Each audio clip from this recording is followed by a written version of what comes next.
It was right around then that I heard Billy make his move. He shot Jim Bell and a few other guards as he made his getaway. Later, they wrote that some lady friend planted a pistol for him in the privy. What the papers didn't say is that Billy helped me escape too.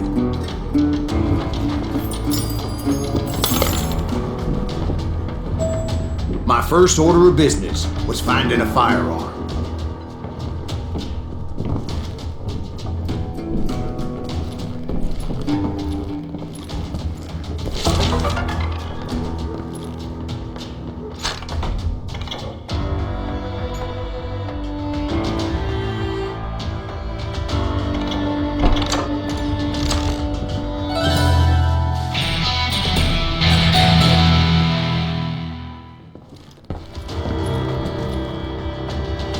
Luckily, I located Deputy Bob Ollinger's mean-ass shotgun.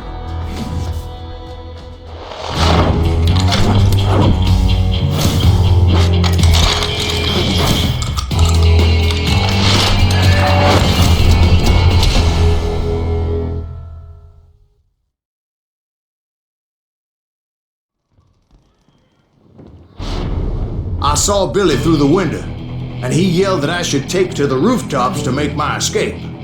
So I did. Anybody see Billy? Son of a bitch shot Jim Bell! Hell yeah. That scattered gun was like a double-barreled howitzer. It could blow a man clear off his feet. You hardly had to aim the damn. The kids escaped raised a huge ruckus.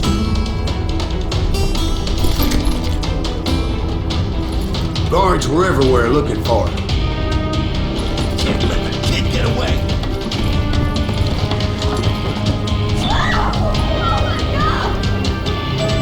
Anybody see him? I had to jump from roof to roof like a damn alley cat. I followed the planks where I could, but some of that wood was slippery as hell. The whole town was up in arms. And suddenly, I was a fugitive. Jared's gonna kick our ass! Can't have gotten far! So that bastard you were after, what did he do? He did me and my family a grievous harm. But I knew if I was ever gonna find him, I would need to get my ever-loving ass out of there.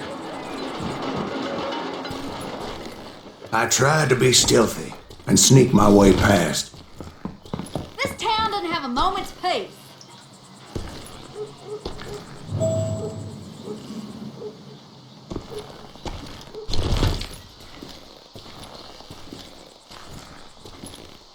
Where'd he get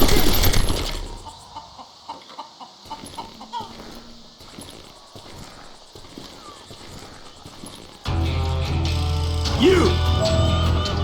But hell, if they weren't all waiting for me. Apparently, some of them thought I was Billy. You hooligans can go to hell. Kill him!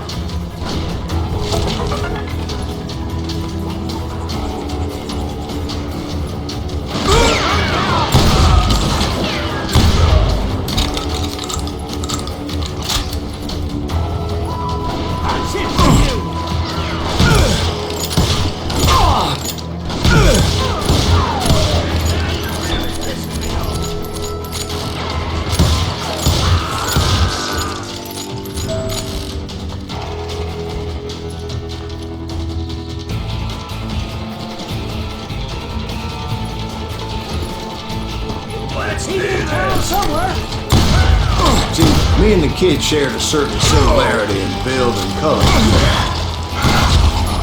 I was just glad I had Deputy Bob's mean-ass shotgun. They're shooting in the You won't get street. away with this!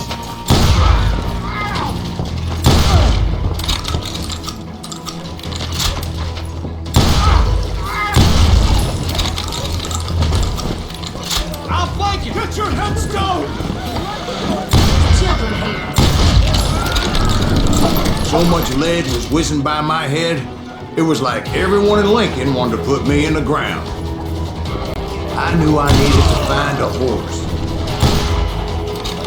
Though I never did have a great fondness for those four-legged grass eaters.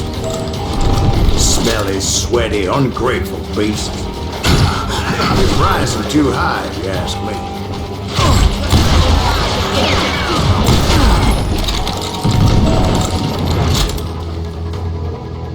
Come out, you yellow bastard!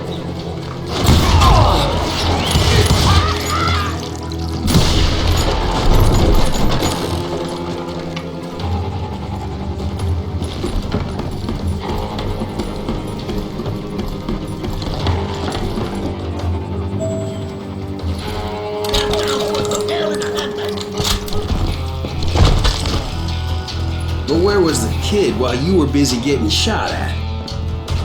Gone. And that's when it occurred to me why Billy set me free.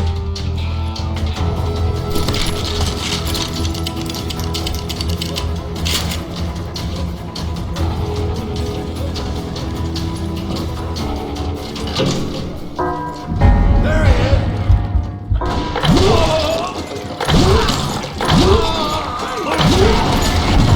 Stay for decency? So I could be a hapless decoy and draw attention while he snuck out of town.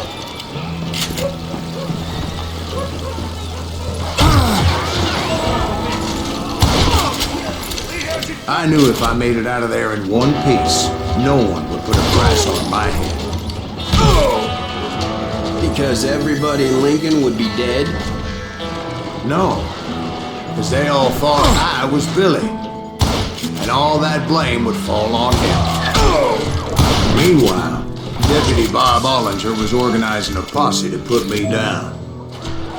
He was already a mean son of a bitch, but he was doubly pissed that I stole his mean-ass shotgun. Anyway, it was me or them, and the only way forward led me straight to perdition. But the cards were dealt, and I had no choice but to play them. On yourself!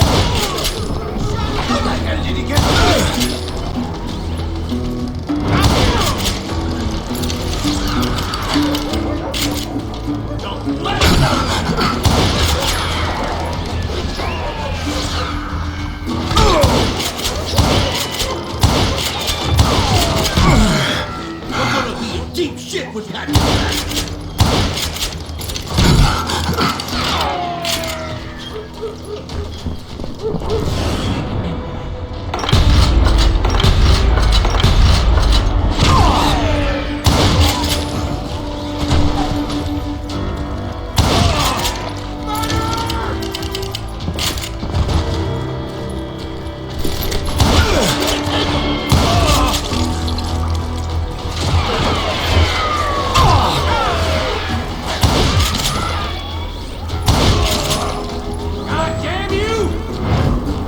Finally, I found what I was looking for. The stables on the edge of town.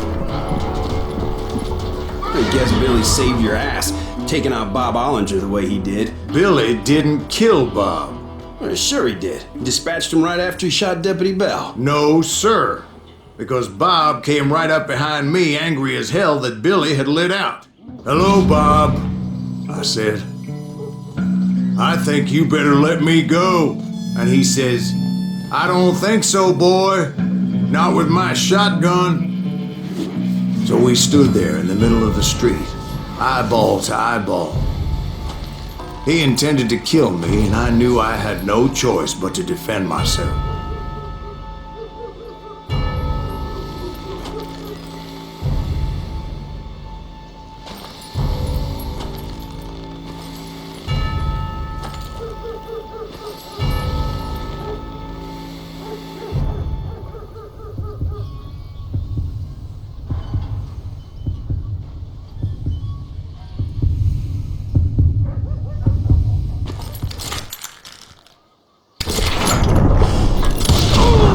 I killed him in a fair fight.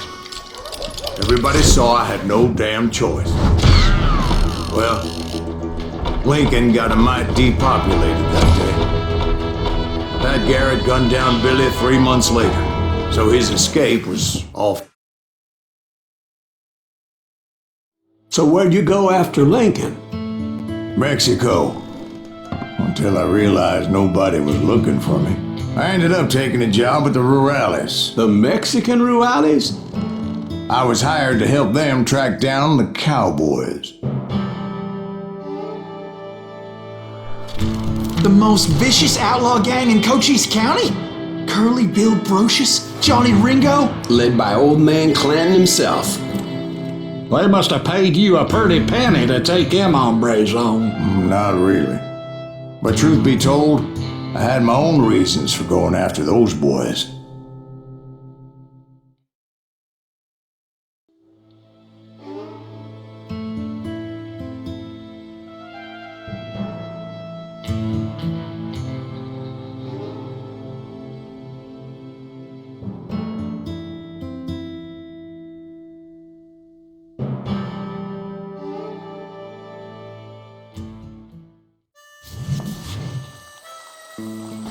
So was the bastard you were after now riding with the cowboys?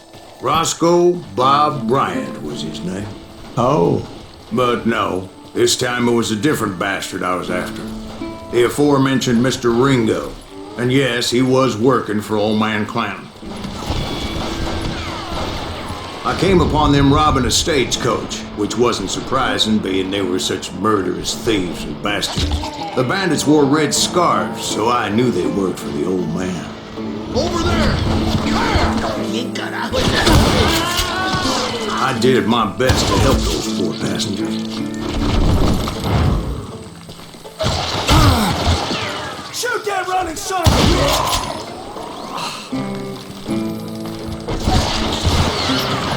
I got a lot more bullets!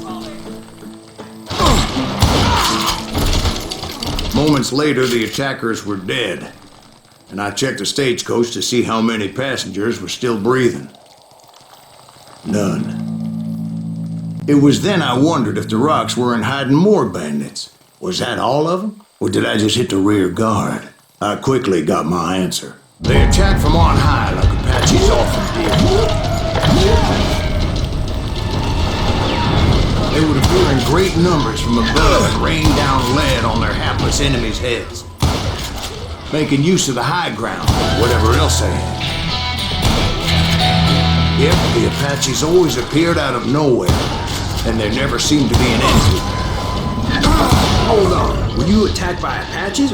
What happened to the cowboys? Did I say they were Apaches? I said Clanton's cowboys attacked me Apache style. I was in a pitched battle, but I was holding my own against an overwhelming enemy force.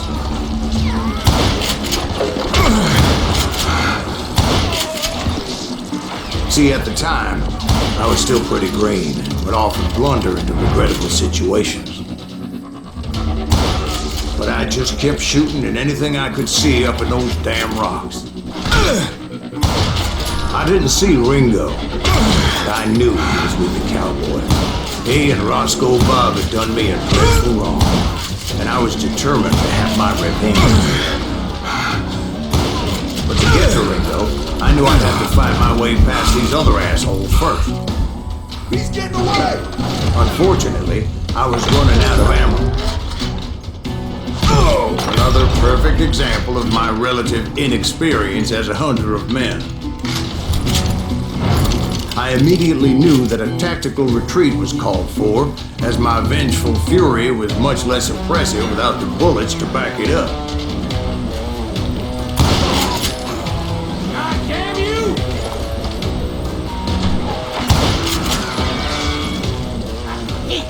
Finally, they managed to corner me.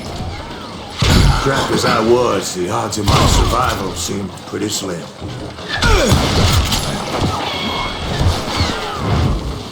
Luckily, serendipity was on my side as I suddenly spotted a way out of my predicament.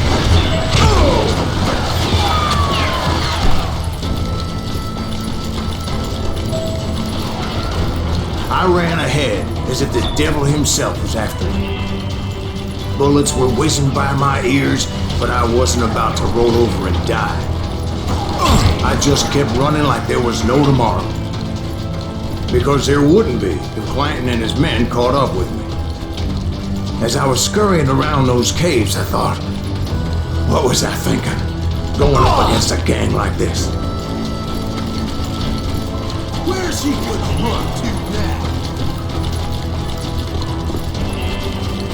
now? I just kept running, not knowing where the hell I was going. And that's when something miraculous happened. Like manna from heaven, I found the desiccated remains of what looked like an Apache warrior. The old weapon next to him supplied me with some much-needed ammunition.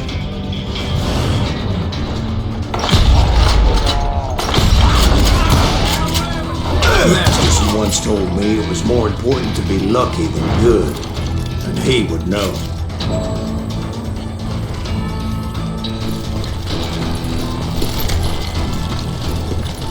And imagine my surprise when I found a fistful of dynamite to go along with that ammo. That stroke of good fortune evened the odds and bolstered my confidence. It was time to turn the tables. Time for the prey to become the predator. Time for the hunter to become the hunter. Time. All right, Jesus, we get it. They were right where you wanted them. That's right, Jack. I was done running. And the old man's boys were not expecting that. No, sir. I came at them like a wildcat. My fury knew no bounds. It was finally time for that old man to pay for his sins.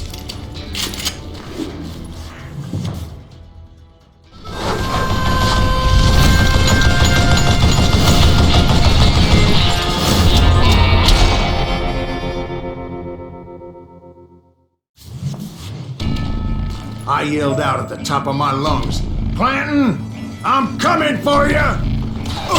A little stealth might have made more sense, to be perfectly honest.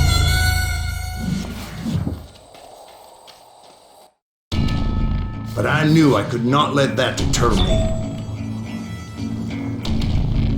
Not if I was to find and kill Ringo.